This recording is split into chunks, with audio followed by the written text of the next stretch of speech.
Você teria coragem de dizer assim: Deus, eu creio que a minha vontade é melhor que a tua? Isso soa um pouco estranho, não é? Mas será que já não demonstramos esse sentimento através das nossas atitudes para com Deus? Sempre que orarmos, devemos submeter a nossa vontade à vontade dele, mesmo não sendo fácil receber um não de Deus ou ter que passar por momentos e vales difíceis para realizar a sua vontade. Você consegue imaginar o que deve ser orar pedindo algo que seja para a sua exclusiva vontade? Se a oração é uma tentativa de convencer a Deus a fazer a minha vontade, não sei se vale a pena. Quando oramos, movemos a força, a misericórdia e o coração de Deus em nosso favor. Por que não pedimos que sua vontade, que é perfeita, seja feita em nossa vida? Hoje eu te convido para adentrar nesse estudo com o sentimento de quem entende que Deus sabe o que é melhor e que a vontade dele é soberana, e assim poderá absorver o melhor de Deus para a sua vida. Nós estamos seguindo aqui com o tema da oração e eu espero que você tenha, assim, conseguido ser uma pessoa mais espiritual, que você tenha orado mais, orado sempre, em todo momento. Queria compartilhar aqui com você um pensamento sobre oração que talvez ajude você a entender a questão da soberania de Deus. Olha só, muitas das suas orações que não foram atendidas, no futuro, vão se revelar como as maiores declarações de amor de Deus por você. Quando você acha que Deus está fechando uma porta, pode ser o contrário. Pode ser que Ele esteja abrindo para você uma realidade de paz, de prosperidade. Então confie, entenda que Deus está à frente, mas mesmo assim, Ele te ama e, se for necessário, Ele vai dizer não para você como uma forma de expressar o seu amor e carinho. Eu vou entrar agora com você, talvez no tema mais difícil dessa série, talvez a parte mais complicada dessa série, que é o tema que a gente vai estudar junto hoje. Então, abra aí comigo a sua Bíblia, Evangelho de Mateus, o capítulo é o 6, eu quero ler com você aqui o verso 10.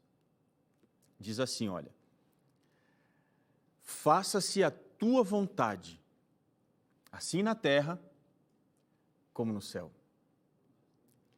Como eu falei aqui, talvez essa seja a parte mais difícil da oração. Talvez até a gente podia dizer: Senhor, tira, vai, deixa de lado. Apesar de ser a parte mais difícil, é a parte mais necessária. Sabe por quê? Aqui, Jesus está nos ensinando a baixar as nossas armas, a não incorrer no pecado da soberba, sabe? No pecado da vaidade, no pecado do orgulho. A gente gosta, sim, de estar no controle do relacionamento, da nossa vida, dos nossos planos, das férias, enfim. Mas Jesus nos ensinou que a submissão, ela é necessária. E tem que baixar as armas, tem que render a nossa vida. Por isso que o pedido de alinhamento da vontade de Deus na terra e no céu, ele pode ser melhor ilustrado numa história da Bíblia que é bem interessante. A história de Jó. Você deve talvez o conhecer como o grande sofredor. Mas a vontade de Deus, ela parece se manifestar assim com maior clareza no contexto do sofrimento. Sabia disso? É quando nós encontramos a batalha entre o nosso desejo e a vontade soberana de Deus. Antes de eu avançar aqui, eu queria que você me acompanhasse, por gentileza, no livro de Jó, capítulo 1, a partir do verso 6. Se você puder abrir aí a sua Bíblia, lá no Antigo Testamento, livro de Jó, capítulo 1, o verso 6 em diante. Diz assim: num dia em que os filhos de Deus vieram apresentar-se perante o Senhor, veio também Satanás entre eles. Então perguntou o Senhor a Satanás: de onde é que você vem? Satanás respondeu ao Senhor e disse: olha, eu estou vindo da terra, de rodear e passear por ela. Perguntou ainda o Senhor a Satanás: observaste o meu servo Jó? Porque ninguém há na terra, observe, ninguém há na terra, é Deus falando, semelhante a ele, é um homem íntegro, olha, um homem íntegro, um homem reto. Ele é temente a Deus e ele se desvia do mal. E aí no verso 9, então respondeu Satanás ao Senhor: porventura Jó, debalde, teme a Deus? Vamos parar aqui um pouquinho. Algum tempo atrás eu li a poesia que foi escrita por Leandro Gomes de Páscoa, é um poeta da Paraíba, e ele escreveu 3 estrofes que formulam qual é o problema filosófico mais grave da humanidade, que é o problema do sofrimento. Quero compartilhar aqui com você o que ele escreveu. Ele disse o seguinte, olha: se eu conversasse com Deus, iria lhe perguntar: por que é que sofremos tanto quando viemos para cá? Que dívida é essa que o homem precisa morrer para pagar? Perguntaria também como ele é feito, que não dorme, que não come e ainda assim vive satisfeito? Por que foi que ele não nos fez deste mesmo jeito? Por que que existem uns felizes e outros que sofrem tanto? Criados no mesmo canto, quem foi temperar o choro e acabou salgando o pranto? Talvez você já sentiu profundo pesar, uma dor assim excruciante, difícil, agonizante que o sofrimento traz. E às vezes o pior de tudo é que a gente parece não ter opção de não sofrer. Quer ver só? Algum tempo atrás eu li a história de uma mãe que passou por uma tragédia familiar. Isso aconteceu lá na Inglaterra, no ano de 2010, no mês de setembro.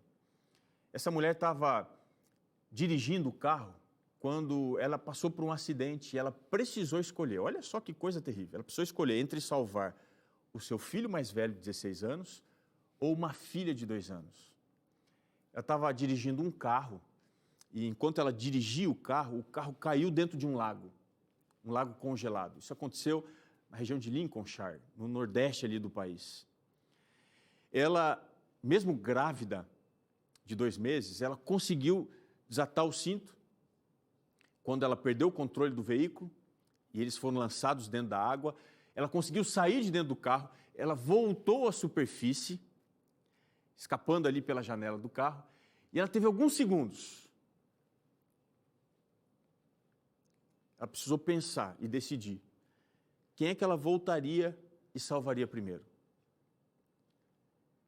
E ela decidiu voltar na parte de trás do carro, desatou os cintos da filha Isabela, de 2 anos, conseguiu salvar a menina. Mas então, infelizmente, ela não conseguiu salvar o seu filho a tempo. Você consegue imaginar a dor do coração dessa mãe? Sendo colocada numa escolha tão difícil, quem é que eu tenho que salvar? O maior exemplo bíblico de sofrimento, ele pode ser visto na vida de Jó. O livro de Jó tem umas afirmações assim que são extraordinárias, você se lembra? Porque eu sei que o meu Redentor vive e por fim ele se levantará sobre a terra.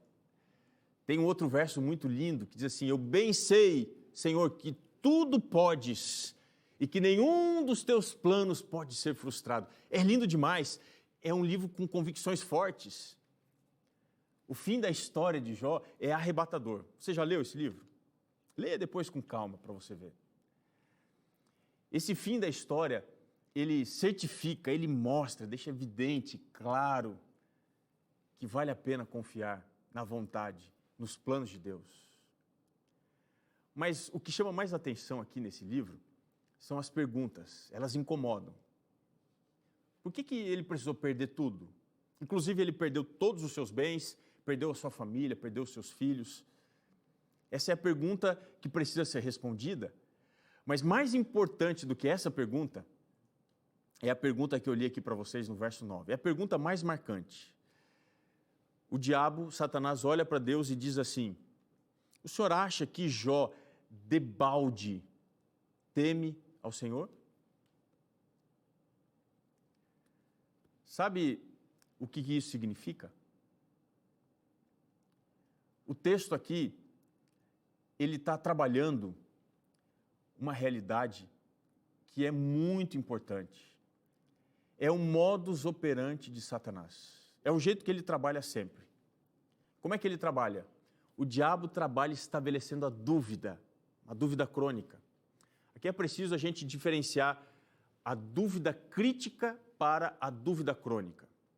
Qual que é a diferença entre uma e outra? A dúvida crítica, ela vem da essência do questionar para crer. Ou seja, para a gente crer, a gente precisa questionar.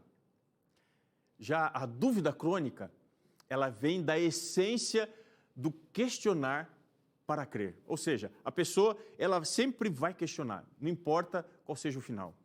A dúvida, veja, não é o problema da descrença, mas é a descrença que sempre vai ser o problema da dúvida. Se você não consegue entender, mas você questiona para acreditar, não tem problema nenhum. Agora, o problema é quando você sempre questiona, sempre duvida. A dúvida, ela é o meio, a descrença, ela é o destino. A dúvida, para a gente comparar aqui, é como se fosse a estrada que leva alguém para a crença, que leva alguém para a fé. Agora, a descrença, ela sempre vai fazer da dúvida o meio para levar alguém para a rebeldia. Talvez você pense assim, eu não nasci com o órgão da fé. Deixa eu te dizer uma coisa, o problema, ela não é da estrada, da dúvida, mas ela é o problema do final, do destino. Se você está viajando por essa estrada da dúvida para não crer, sabe o que vai acontecer? Você vai ser guiado por Satanás. Sabe por quê? Ele sempre leva a gente a questionar. Mas o que ele está questionando aqui nessa história? Se você olhar aqui o verso 9, pergunta do diabo, porventura Jó debalde. Essa palavra debalde, ela não está muito bem traduzida em boa parte das versões. Sabe por quê? Ela é a palavra rinan do hebraico, que significa graça. Sabe o que o diabo está perguntando aqui? Ele está dizendo assim, olha, o senhor acha que Jó, por causa da tua graça, do teu amor, ele acredita em ti? Satanás, ele acha que Deus, ele está cometendo diante da corte que está ali, perante ele, o crime de responsabilidade. Que crime é esse que o diabo está sugerindo aqui? É o crime de manipulação do processo. É como que se Deus estivesse comprando o presente e o destino das pessoas. Bom, eu dou um monte de coisa para você, então você acredita em mim. Veja aqui, no centro do questionamento do diabo está a validade do amor. Está a capacidade do alcance, da transformação da graça. Você alguma vez já questionou isso também? Pensando, poxa, será que Deus pode me questionar, me transformar? Será que Deus pode me salvar? Será que Deus me ama? Esse questionamento, apesar de estar na sua boca, ele vem do diabo, porque ele questiona isso. É ele que questiona o amor de Deus. A dúvida do diabo, o questionamento dele, leva a gente a desacreditar a essência de Deus, que é o amor. E na Bíblia, o amor é apontado como a solução, mas para Satanás, é exatamente esse o problema. O amor é o problema. Segundo ele, o problema ainda é um pouco mais complexo, porque para ele, o processo de salvação é um processo que ele tem um viés aí, ele está comprometido. Essa declaração final da salvação, de acordo com o diabo, ela está errada, porque ela é feita baseada no amor. Só para a gente resumir isso daqui, o amor, para o diabo, ele não cura, ele adoece. O amor, ele não liberta, ele aprisiona. Quando Deus, ele permitiu Jó ser o centro aqui dessa guerra, entre o bem e o mal, Deus não estava assim assumindo a sua vaidade diante de todo mundo, querendo apostar aqui, fazendo uma grande aposta. Porque se ele fizesse isso seria uma improbidade judicial administrativa, ou seja, o diabo estaria certo. Então por que Deus permitiu Jó sofrer? Ele permitiu para que Jó fosse o exemplo de como a sua graça, de como a sua vontade trabalham. Deus, ele queria mostrar assim que o seu amor, o seu plano de salvação, que é a sua vontade soberana, Esse amor, a salvação, a graça, ele é resiliente aos ataques mais sujos que o diabo faz. O apóstolo Paulo, muito tempo depois, falando sobre o amor, ele descreveu a anatomia do amor. E o que foi que ele disse? Você se lembra? Em 1 Coríntios 13, ele tudo sofre, tudo crê, ele tudo suporta.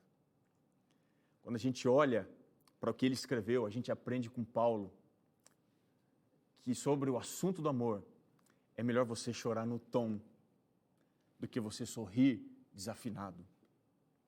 Por isso que Jó, que a história de Jó é como se fosse um arquétipo, é um tipo, é um exemplo mais perfeito do símbolo, do troféu, que a cura só pode vir da graça de Deus. Jó é como que se fosse um antídoto. Se Deus permitiu Jó ser o exemplo, quais são as lições que a gente pode aprender sobre os ataques do inimigo à vontade soberana de Deus, os ataques de Satanás à graça de Deus, a bondade que Deus manifesta para a nossa vida?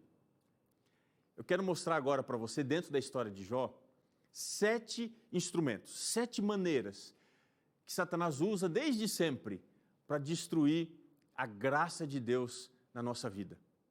Se ele fez isso com Jó, ele vai fazer isso com você. Então, se você perceber e entender na história de Jó, você vai entender que em algum momento da sua vida, a mesma coisa também vai acontecer. O diabo não questionou apenas a lealdade, a fidelidade de Jó.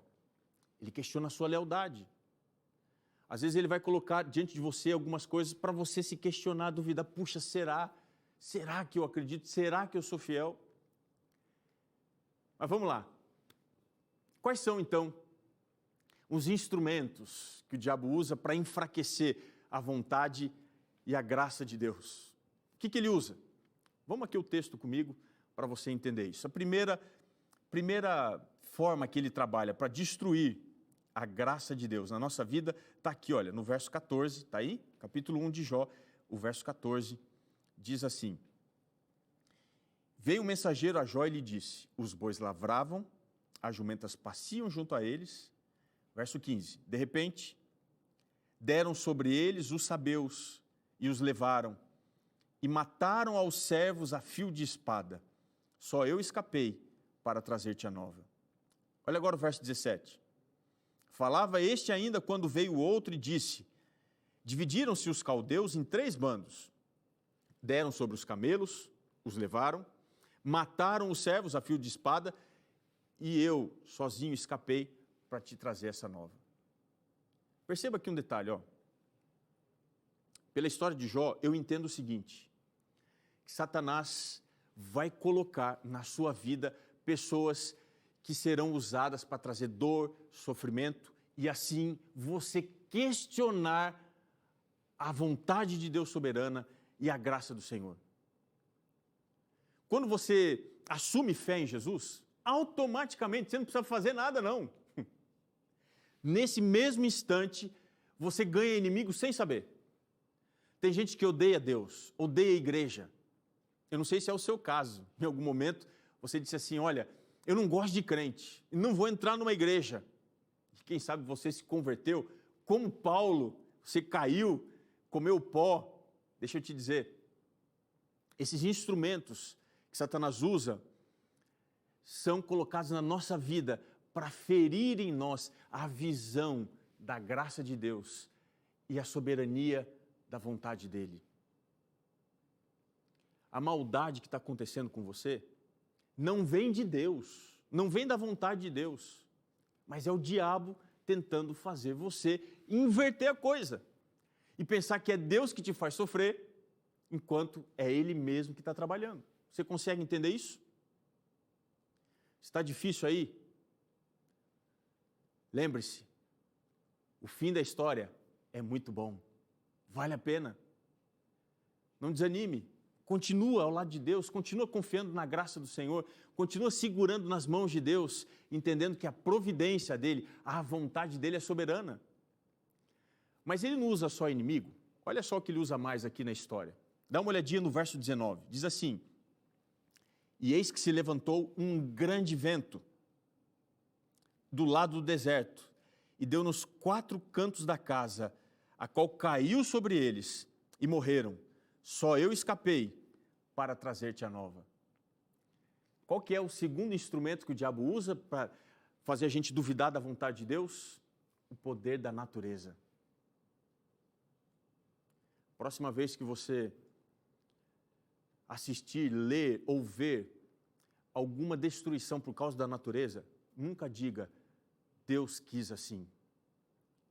Quem está agindo por detrás dos bastidores da tempestade, o controle da força da natureza, não é Deus, é o diabo. Ele está levando destruição para trazer separação entre nós e Deus. Para que você nunca chegue ao ponto de orar, Senhor, que a sua vontade seja feita aqui e também aí no céu. Mas ele não usa apenas o poder da natureza. O que mais ele usa? Se você seguir aqui comigo, verso 16, diz assim, falava este ainda, quando veio outro e disse, fogo de Deus caiu do céu e queimou as ovelhas. Qual é o terceiro instrumento? Ele usa, a gente viu, inimigos, poder da natureza, mas ele usa um poder sobrenatural. Existem forças ocultas do império das trevas que trabalham para destruir em nós a graça e a compreensão da vontade de Deus. Tem muita coisa que não é humana, não é coisa natural, é sobrenatural. E quem está trazendo isso para a sua vida não é Deus, é o diabo.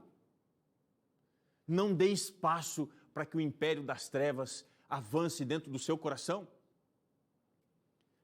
Mas tem aqui um quarto instrumento do diabo. Dá uma olhada aqui comigo no capítulo 2, o verso 7. Diz assim, então saiu Satanás da presença do Senhor e feriu a Jó de tumores malignos, desde a planta do pé, diz aqui o texto, até o alto da cabeça. Qual é o quarto instrumento que o diabo usa? Doença. Se você está doente, não é Deus agindo na sua vida. Lembra de tudo que eu falei. É o diabo tentando tirar de você a credibilidade em Deus. Mas ele não para aqui. Qual é o quinto instrumento que ele usa para enfraquecer a nossa confiança na vontade de Deus? Dá uma olhadinha aqui no capítulo 2, o verso 9. E aqui o negócio fica difícil. Olha o que diz. Então a sua mulher lhe disse, ainda conservas a tua integridade? Amaldiçoa a Deus e morra. O diabo usa também a nossa família. Às vezes, pessoas que nós amamos, que estão do nosso lado, são instrumentos malignos para levar descrédito ao nosso coração, para nos afastar de Deus. É duro demais. Quando mexe com a família, o negócio fica pesado. Mas deixa eu te dizer, nunca antes na história desse planeta, as famílias foram tão impactadas pela ação do inimigo como elas estão sendo hoje. O divórcio parece que é a única solução para quem está vivendo uma crise familiar. Não é não. Não deixe chegar o seu casamento numa situação insustentável, onde não dá mais. Permita procurar ajuda, você, a sua esposa, sua família, seus filhos. Às vezes a ajuda tem que ser uma ajuda profissional, de alguém da área, alguém preparado para isso, mas às vezes a ajuda também tem que ser espiritual. Procure o seu pastor, procure uma igreja. Se você não sabe onde tem uma igreja adventista mais perto da sua casa, entre no site encontreumaigreja.com. Procure ajuda. Mas não para aí. Tem um sexto instrumento que o diabo também usa.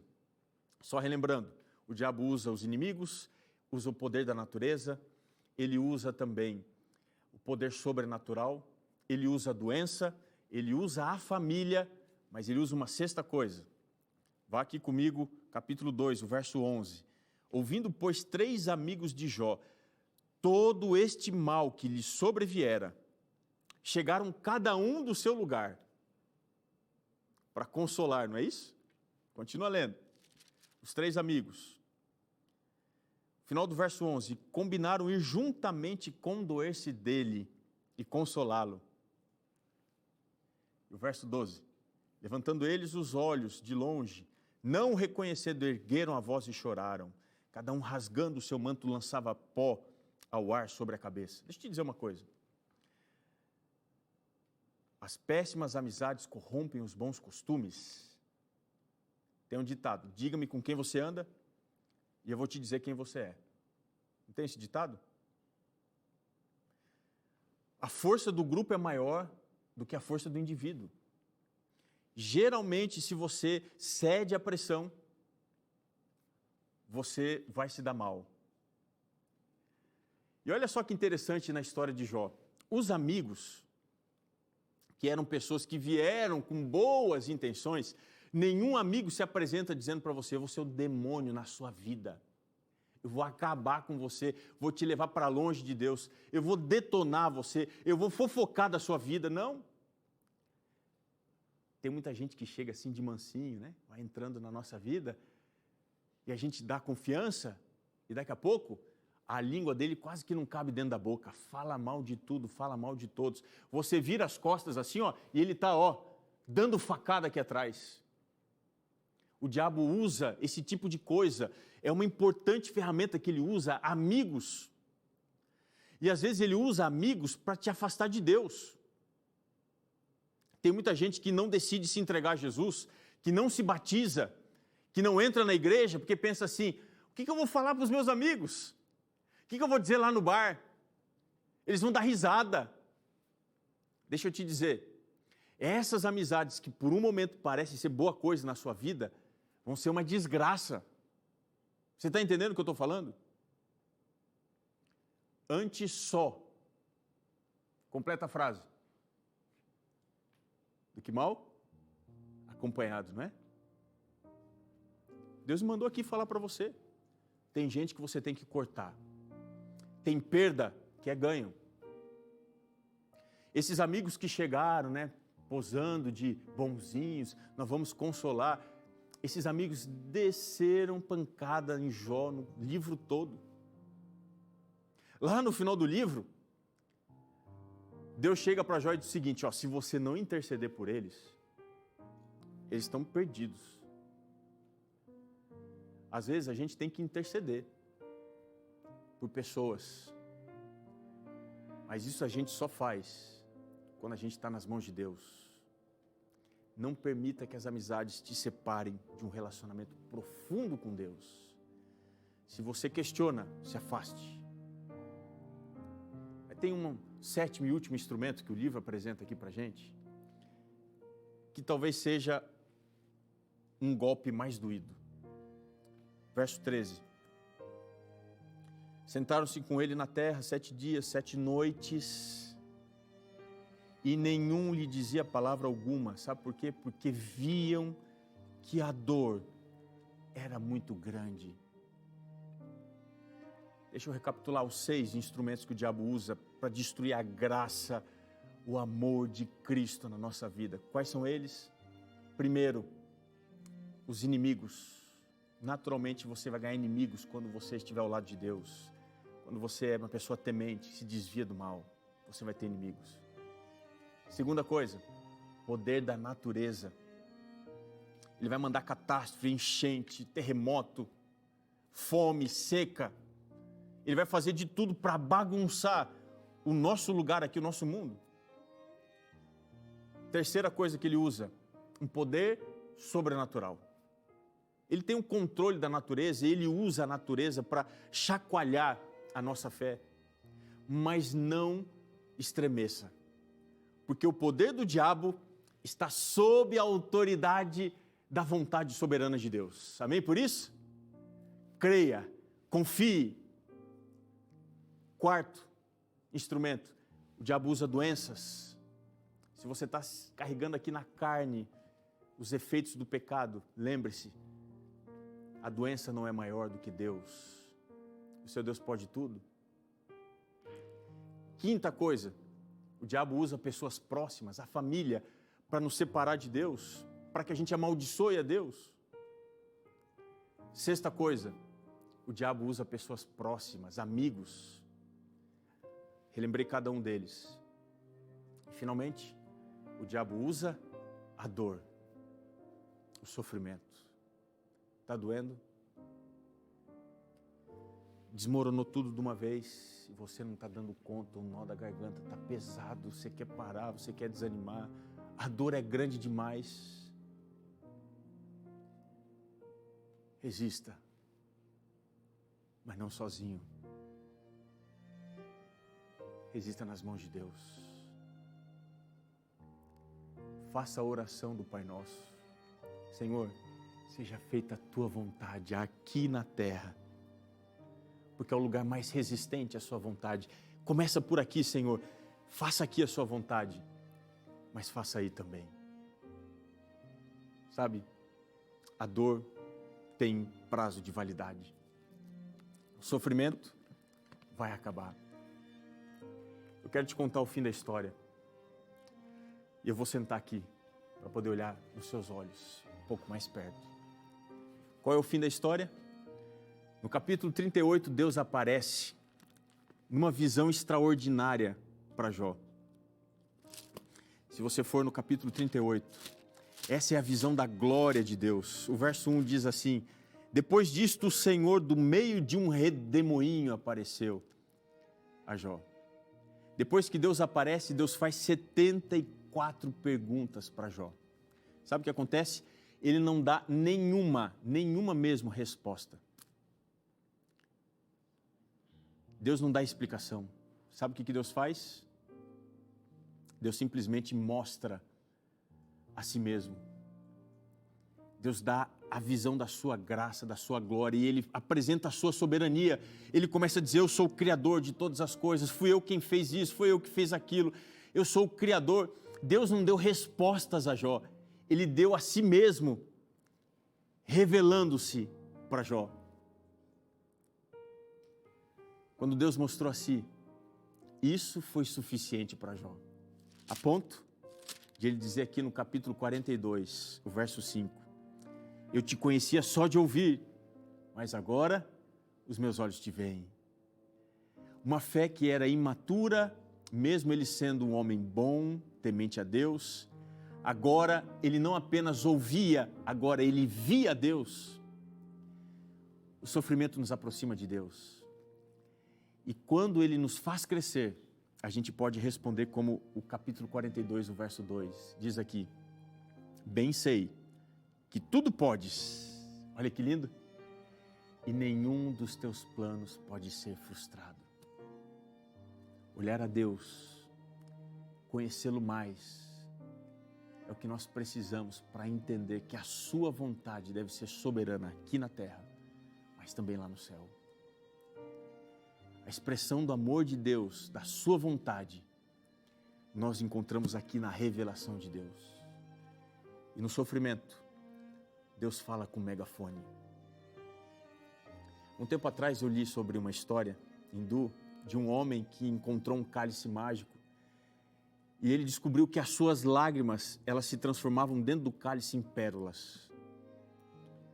Não conseguindo mais chorar, ele tentou de tudo, porque as suas lágrimas tinham secado, até que ele se viu com a sua mulher amada, sua esposa morta, nos seus braços, e o cálice cheio de ouro.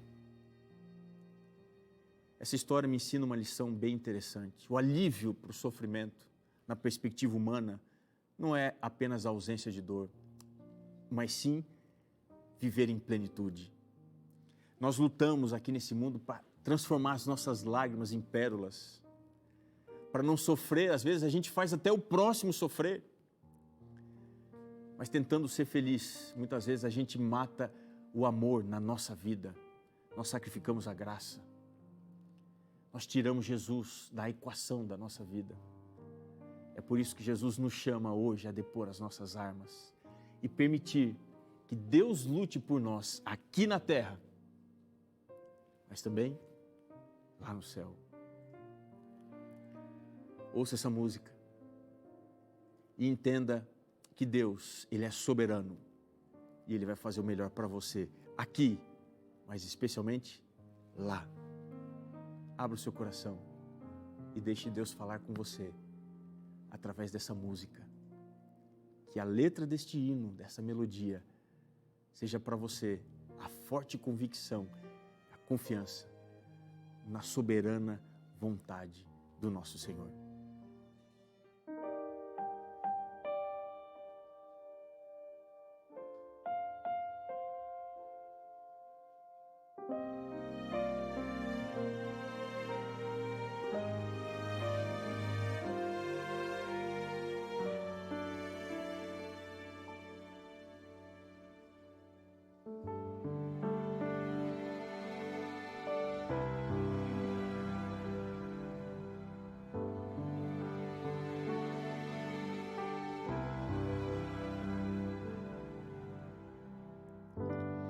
Vou seguindo meu caminho, eu sei onde vou chegar, mas não posso andar sozinho, sem meu Deus a me amparar.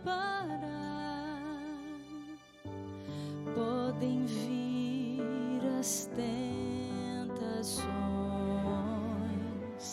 duras provas a enfrentar. Sigo em frente a jornada, sempre firme no Senhor.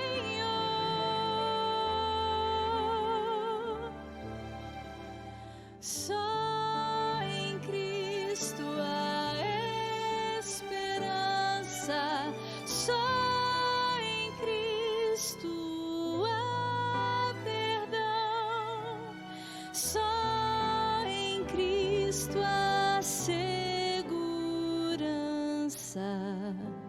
vida eterna e salvação.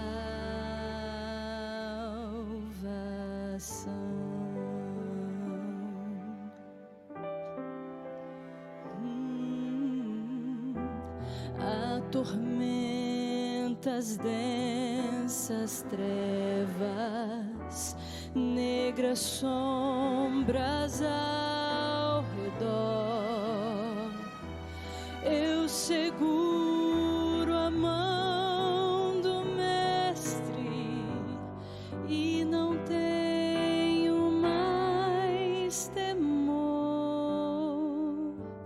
Nessa estrada vão surgindo pedras a ferir meus pés, são degraus que vou subindo da estrada rumo ao céu.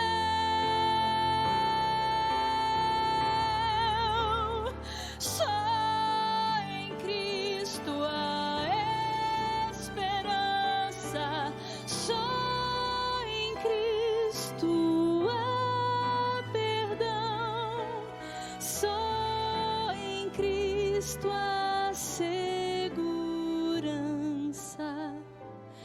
vida eterna e salvação.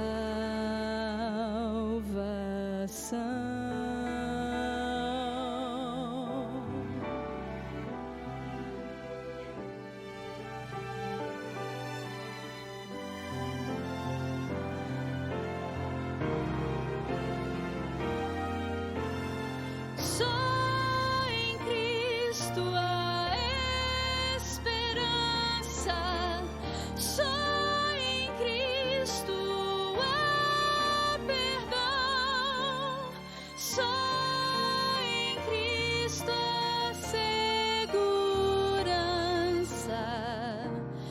vida eterna e salvação.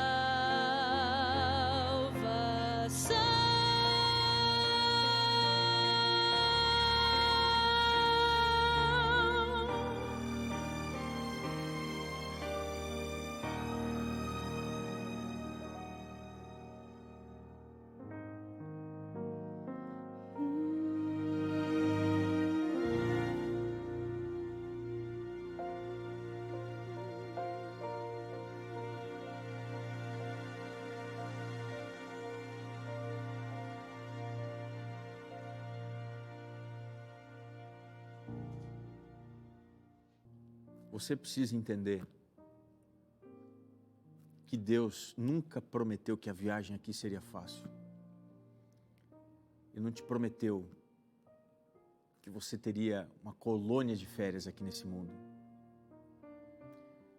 Ele sabia que o pecado ia machucar, ia ferir, e que a gente ia questionar a sua vontade, o seu plano, a sua graça, o seu amor, a sua salvação. Mas não se esqueça do que Jesus falou. Em João 16, o verso 33, ele disse: tenha um bom ânimo, eu venci o mundo. Nós podemos confiar, porque Jesus venceu. Porque Ele venceu, eu também posso vencer. Eu posso confiar. Eu não venço como Jesus venceu. Isso só Ele pode fazer. Eu venço porque Ele venceu. Ele abriu, assim, uma estrada para a gente andar. Essa é a sua estrada. Uma estrada de confiança em Cristo, porque Ele é o caminho, a verdade e a vida. E hoje, você precisa segurar nas mãos de Deus, para você não ficar pelo caminho, para as tempestades desse mundo não te jogarem para fora do barco, tá entendendo? Se está difícil dentro, fora está muito pior. Se está difícil crendo, descrendo é muito pior. Se está difícil com Deus, sem Ele as coisas são terríveis. Então hoje, agora, se lance sem reservas. Como Jó, diga, eu sei que o meu Redentor vive, e Ele vai se levantar, Ele vai se mostrar, e as coisas vão ser diferentes. Confia nisso. Guarda essa promessa aqui, olha, dentro do seu coração. Deus vai te ajudar a atravessar qualquer momento de dificuldade que você esteja enfrentando. Posso orar com você? Querido Pai, nós te pedimos para que a sua vontade seja feita na terra e no céu. Se a gente passar por problemas, segura em nossa mãozinha pequena, Pai. Nos ajuda a atravessar o vale da sombra da morte. Uma bênção especial para essa amiga que acompanha o programa Está Escrito. Para esse querido amigo também. Que a Tua paz preencha o vazio do nosso coração. Nós te pedimos isso, orando em nome de Jesus. Amém. Tá leve? Estamos terminando aqui o nosso programa. Mas eu queria te lembrar que está escrito: nem só de pão viverá o homem, mas de toda a palavra que procede da boca de Deus. Nos encontramos aqui no seu programa Está Escrito. Um grande abraço.